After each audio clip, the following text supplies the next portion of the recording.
Децата се жртви најчесто поради лоши семејни односи. Расте бројот на пријави на СОС линијата каде што тие бараат помош. Полугодишниот извештај на детската амбасада Мегаши покажува дека годинава семејниот проблем со институциите го споделиле дури 150 деца, за разлика од 2019 кога нивната бројка била 50 и во 2020 кога пријавиле 115 деца.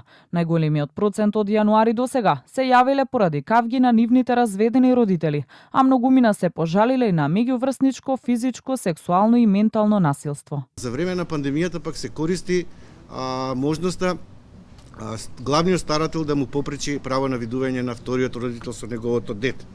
И она што загрижува во овој период, првпат ни се јавува да имаме 8 деца кои се грабнати од страна на еден родител, доброволно или не, и тоа се 2% во нашиот извештај, меѓутоа е голем индикатор дека имаме нефункционален систем на постапување по најдобар интерес на детето.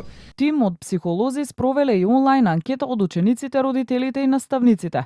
Дали децата бараат совети и поддршка преку СОС линијата?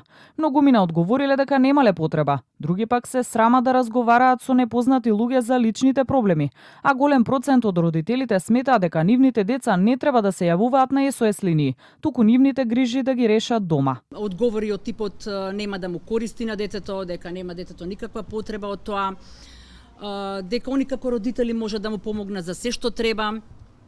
Некои од нив велат дека не би ги охрабриле затоа што не слушнале за таков телефон, не знаат дека такво нешто постои, дека проблемите треба да се решаваат во кругот на семејството, се една од почестите одговори на родителите. Загрижува и фактот што голем број на деца пријавуваат непристапност, алармираат од детската амбасада Мегеши.